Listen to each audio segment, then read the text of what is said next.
নমস্কার বন্ধুরা, আমি ডক্টর জয়ন্ত বাইন বলছি, প্লাস্টিক এবং কসমেটিক সার্জন। তো আমাদের এই যে ভাই এসছেন, ওনার এক মাস আগে আমরা হেয়ার ট্রান্সপ্লান্ট করেছিলাম। আমরা টোটাল 3200 ফলিকেল 3200 ফলিকেল ট্রান্সপ্লান্ট করেছিলাম। তো আমরা ওনার মাথার পেছনের যে সেফ ডোনার এরিয়া রয়েছে সেখান থেকে কিন্তু হেয়ারগুলো নিয়েছিলাম। এক মাস পরে উনি দেখাতে এসছেন। তো আমরা একবার ওনার পরিস্থিতিটা এখন কেমন আছে সেটা একবার দেখিয়ে নেবো যে এক মাস পরে কেমন দাঁড়ায়। রিসিপিয়েন্ট এরিয়া যেখানে বসানো হয়েছে সেখানে কীরকম রয়েছে এবং ডোনার এরিয়া যেখান থেকে আমরা চুল নিয়েছি সেই জায়গাটা কেমন আছে সেটা একটুখানি দেখিয়ে আপনাদের বলে দেবো। তারপর ওনার সঙ্গে ছোটোখাটো দু একটা প্রশ্ন নিয়ে আমরা একটুখানি আলাপচারিতা করব। তাহলে প্রথমে ডোনার এরিয়া এবং রিসিপিয়েন্ট এরিয়া কেমন রয়েছে সেটা একটু দেখিয়ে দিই। তো এইটা হচ্ছে ভাইয়ের ডোনার এরিয়া। এখান থেকে আমরা চুলগুলো নিয়েছি। আমরা FUE টেকনিকে নিয়েছি। কিভাবে নিয়েছি? একটা চুল নেওয়া হয়েছে, তারপরে দুটো চুল ছেড়ে দিয়েছি বা তিনটে চুল ছেড়ে দিয়েছি, তারপর একটা চুল নেওয়া হয়েছে। দেখুন পুরো এরিয়াটা কত সুন্দর রয়েছে। চুলগুলো পাশের আশেপাশে যে চুলগুলো ছিল, মানে একটা নেওয়া হয়েছে, তারপর তো দু তিনটে আমরা ছেড়ে দিয়েছি, সেই চুলগুলো গ্রো করেছে এবং দেখুন বোঝাও যাচ্ছে না যে এখান থেকে আমরা 3200 ফলিকেল নিয়েছি। এবং এটা স্টিচলেস টেকনিকে হয়েছিল, কোনো স্টিচ ইউজ করা হয়নি, কোনো স্ট্রিপ তোলা হয়নি, ফলে কোথাও কোনো সেলাইয়ের দাগ বা কোনো অসুবিধে বা চুলের কোনো স্টেপিং কোনো কিছু কিন্তু হয়নি। খুব সুন্দর রয়েছে ডোনার এরিয়া। এবং এই ডোনার এরিয়া থেকে কিন্তু আরও দুবার হেয়ার তোলা যাবে। মোটামুটি এখান থেকে আরও 4000 ফলিকেল যদি কখনো আমাদের দরকার পড়ে বা মনে হয়, এখান থেকে কিন্তু আরও ফলিকেল নেওয়া যেতে পারে।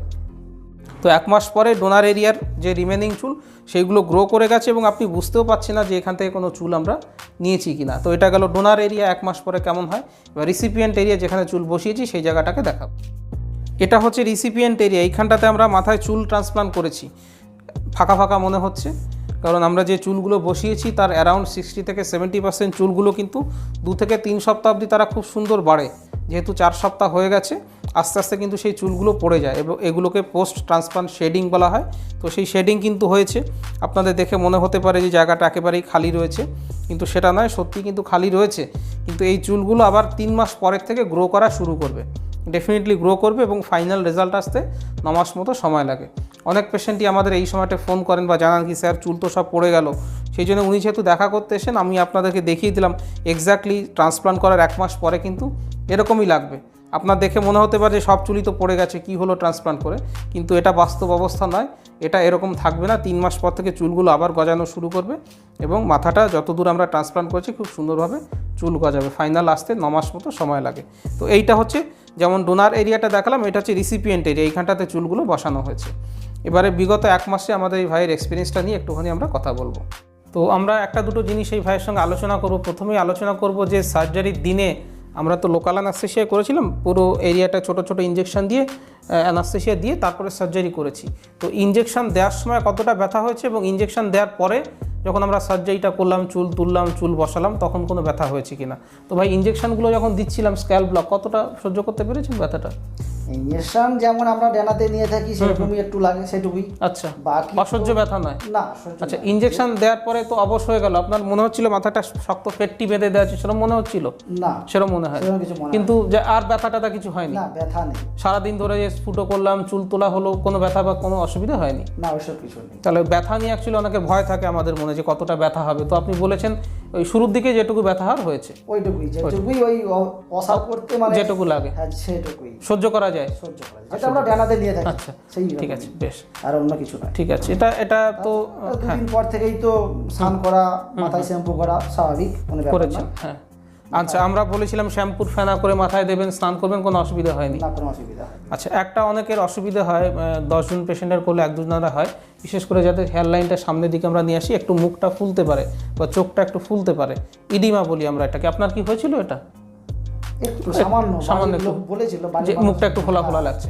ঠিক হয়ে গেছে 2 দিন পরে ঠিক হয়ে গেছে। তো এইটা কিন্তু কোনো পেশেন্টের হয়, বিশেষ করে যাদের এনার হেয়ার লাইনটা অনেকটা সামনে আছে, যাদের এই হেয়ার লাইনটা সামনের দিকে থাকে, খুব একটাও নয়, সহ্য মানে স্বাভাবিক বুঝতে পারেন। আচ্ছা, কারো ক্ষেত্রে একটু বেশি হয়, কারো একটু কম হয়। আচ্ছা, তো বাড়ির বাইরে কদিন পরে বেরোলেন? বাড়ির বাইরে আপনি 4 দিন পর থেকে 4 দিন পরে ঘুরে বেরিয়েছেন, কোনো অসুবিধা নেই। আর স্নান তো সেকেন্ড ডে মানে 3 নম্বর দিন থেকে করেছেন? এবং আমরা আশা করছি ওনার যে চুলগুলো পড়ে গেছে, প্রত্যেকেরই এই আশঙ্কাটা থাকে এবং আমরা প্রত্যেক পেশেন্টকে খুব ভালোভাবে ব্যাখ্যা করে বলি যে চুলগুলো আমরা বসাবো, সেই চুলগুলোর অ্যারাউন্ড 30% কিন্তু থেকে যাবে, বাকি 70% দেখবেন খুব প্রথম 2-3 সপ্তাহ, খুব 2 সপ্তাহ খুব সুন্দর বেড়েছিল, খোঁচা বেড়েছে, কিন্তু আস্তে আস্তে শেডিং হয়। এই শেডিং হয়ে যাওয়ার পরে কিন্তু যে সেলসগুলো আমরা ইমপ্লান্ট করছি সেই সেলসগুলো থেকে যায়। ইউজুয়ালি 2 থেকে 3 মাস পরে একটা একটা করে চুল গজানো শুরু করবে এবং সম্পূর্ণ ইরাপশান হতে সব চুলগুলো বেরিয়ে আসতে মোটামুটি 8 থেকে 9 মাস মতো সময় লাগে। 9 মাসের মাথায় যে রেজাল্টটা পাচ্ছেন সেটা ফাইনাল রেজাল্ট হবে। তো ভাইয়ের সার্জিক্যালের সময় ব্যথা হয় কিনা সেটা জানলেন, বাড়িতে গিয়ে ওনার অসুবিধা হয়নি সেটাও জানলেন, ওষুধপত্র উনি খাচ্ছেন, দেখা করে গেলেন।